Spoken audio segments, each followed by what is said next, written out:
Çıkarken veririz.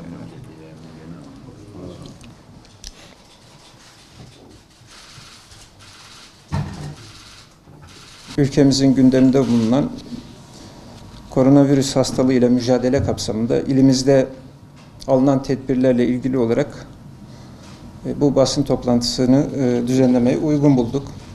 Öncelikle bugün 14 Mart Tıp Bayramı'nın tüm hekimlerimize ve sağlık camiamıza hayırlı olmasını diliyorum. Bu hastalıkla mücadelede görev alan tüm arkadaşlarımıza teşekkür ediyorum. Sağlık camiamıza üstün bir gayret sarf ediyorlar. Alınan tedbirlerde onların gösterdiği titizlik çok önemli. Değerli basın mensupları, ülkemizde de Sağlık Bakanımızın açıkladığı gibi şu ana kadar 5 vaka tanımlanmıştır.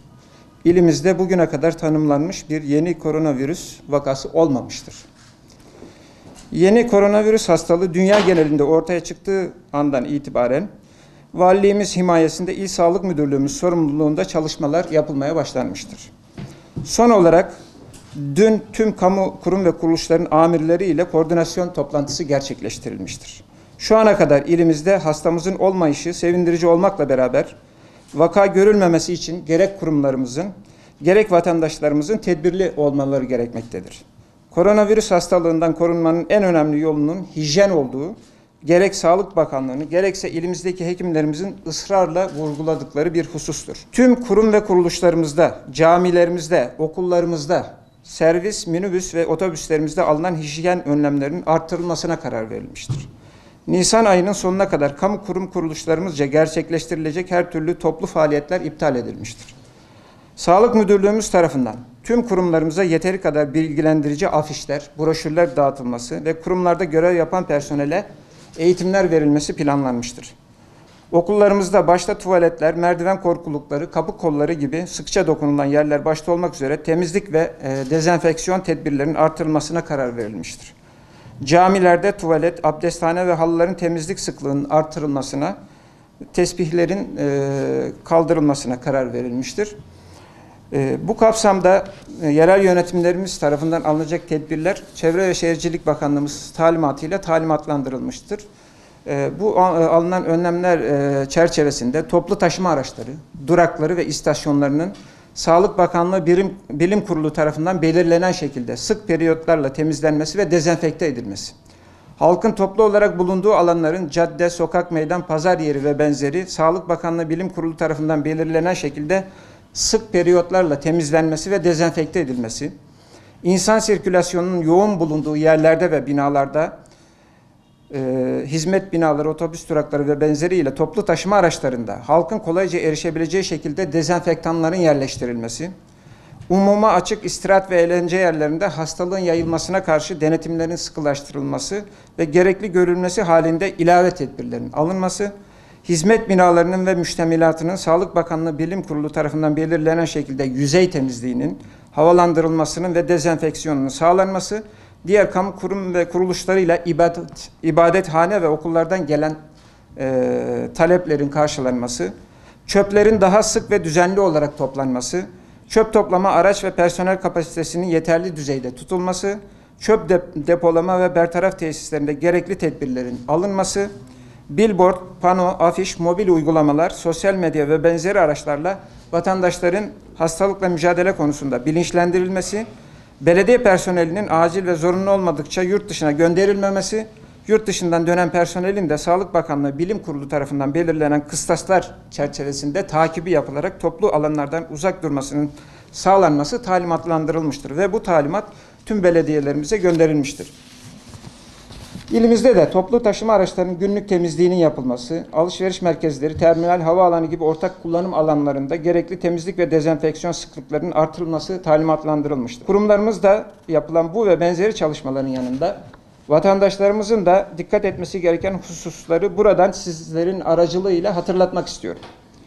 Bulaşma yolunun esas olarak damlacık yoluyla hasta bireylerin öksürme, hapşırma yoluyla ortaya saçtıkları damlacıklara diğer kişilerin elleriyle temas etmesi sonrasında ellerini ağız, burun veya gözlerine götürmesi ve temas etmesiyle olmasından hareketle tüm vatandaşlarımızın el yıkamalarına azami hassasiyet göstermeleri önem arz etmektedir. Sağlık Bakanlığı'nın önerdiği şekilde ve en az 20 saniye boyunca elleri sabun ve su ile yıkamak kişisel hijyeni sağlamanın ilk adımıdır. Öksürme veya hapşırma sırasında burun ve ağzın tek kullanımlı kağıt mendil ile kapatılması, kağıt mendilin bulunmadığı durumlarda ise dirsek içinin kullanılmasına dikkat edilmesi, çevreye hastalık etkeninin bulaşmasını azaltmada etkilidir. Özellikle solunum bulguları, ateş, burun akıntısı, burun tıkanıklığı, hapşırma, öksürme, boğaz ağrısı gibi varlığında öksürük ve hapşırma sırasında yukarıda belirtilen uygulamalara dikkat edilmesi, ellerin sık olarak yıkanması, mümkünse kalabalık yerlere girilmemesi. Eğer girmek zorunda kalınıyorsa ağız ve burnun kapatılması, mümkünse tıbbi maske kullanılması önerilmektedir. Burada özellikle vurgulamak istediğim husus, hasta olmayan kişilerin maske takmasına gerek olmadığıdır. Sağlıklı bireylerin taktıkları maskeleri tekrar tekrar takıp çıkarmaları, nefes verdiklerinde ortamdaki virüslerin maskelerin dış yüzeyine yapışabileceğinden sağlıklı bireylere bulaşabileceği ve hasta edebileceği unutulmamalı. Yurt dışı seyahatlerinin mecbur kalınmadıkça ertelenmesi, mutlaka gidilmesi gerekiyorsa yurt dışından veya umreden dönüşte 14 gün boyunca evinde ayrı bir odada misafir kabul etmeden geçirilmesi, bu dönem içinde ateş, öksürük, solunum sıkıntısı gelişirse mutlaka sağlık kuruluşuna başvurmaları ve seyahat öykülerini bildirmeleri gerekmektedir. Hastanede yapılan hasta ziyaretlerinin Mart ve Nisan ayları boyunca mesai saatleri içerisinde yapılmaması, mesai saatleri dışında belirlenmiş bir zaman içerisinde sadece hastanede yatan kişinin ihtiyaçlarını karşılamak amacıyla tek kişinin ziyareti gerçekleştirmesi, yoğun bakımda ve palyatif bakım servislerinde yatan hasta ziyaretlerinin yapılmaması, hasta refakat hizmetlerinin sınırlı sayıda tutularak mümkünse aynı kişi tarafından sağlanması oldukça önem arz etmektedir. Vatandaşlarımızın yeni koronavirüs hastalığı hakkında bilgi almak ve şüpheli bulguları varsa hastaneye gitmeden önce danışmalarını sağlamak üzere Sağlık Bakanlığı'nın Alo 184 SABİM danışma hattını aramalarını öneriyorum.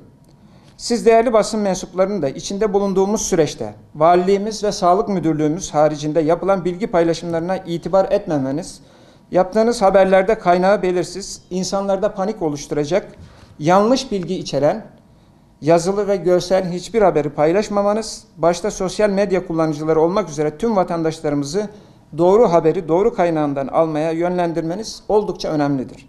İçinde bulunduğumuz bu süreci kurumlarımız, vatandaşlarımız ve siz basın mensupları aracılığıyla en hafif şekilde atlatabilmek için çaba gösteriyor. İlimiz ve ülkemizde başka vakaların olmamasını Allah'tan niyaz ediyoruz. Şu ana kadar 11 olası vakamız vardı. 11 olası vakanın da sonuçları negatif geldi.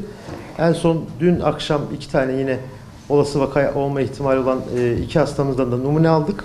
Gönderdik. Sonuçlarını bekliyoruz ama 11 hastamız gönderdiğimiz 11 hastamız da negatif geldi. Ama hastaların numunelerini gönderdikten sonra sanki hasta koronavirüs enfeksiyonu imiş gibi biz izole bir odaya alıyoruz. Orada o şekilde takip ediyoruz. Sonuç negatif geldikten sonra da genel durumda iyi ise evine gönderiyoruz. Ama yine de olası vaka bile olsa evde o 14 gün kuralına onun da dikkat etmesini istiyoruz. Şu anda oda altında takip ettiğimiz hastamız yok. Dünkü 2 vakayı da genel durumlar iyi olduğu için kendi gönül rızalıklarıyla evlerine gönderdik. Maske konusu. Maske müdürlüğümüzde yeterince var. Biz bunu bakanlığımız da bizi talimatlandırdı. İlgili kurumlar eğer isterlerse işte jandarma, emniyet gibi kurumlara gönderiyoruz. Onun dışında basında bazen şey de çıkıyor Sayın Valim. İşte kanser hastaları çok pahalı olduğu için ulaşamıyor. Bize başvuran kanser hastaları raporlarıyla başvururlarsa maskelerini veriyoruz. Ücretsiz olarak veriyoruz.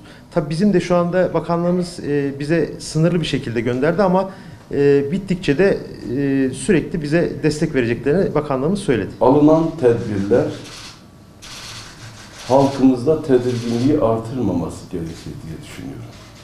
Biz bu tedbirleri vatandaşımızın sağlıklı olması ve bu virüsten etkilenmemesi hususunda gerek yönetim olarak, gerek genel idare olarak, gerek sağlık müdürlüğümüz, gerek diğer kurumlar bu tedbirleri alıyor. Biz bu tedbirleri vatandaşın bu enfeksiyondan korunması amacıyla yapıyoruz. Tabii biz belediye olarak gerek bu fırsatçılı noktada bir taraftan alkol, hijyenik maddeler, sabun ve deterjan vesaire maddelere vatandaşın hücum etmesi doğru bir yaklaşım değil.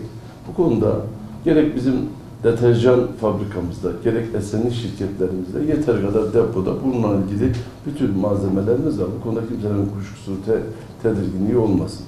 Diğer taraftan da Zabıta Müdürlüğümüzce bunu fırsata dönüştürmek isteyen esnafımız varsa bize bu anlamda şu ana kadar böyle somut bir şikayet gelmediğini burada ifade etmek istiyorum. Ama geldiği takdirde ve mutat periyodik aralıklarla yaptığı kontrollerde de bunları takip ediyorlar.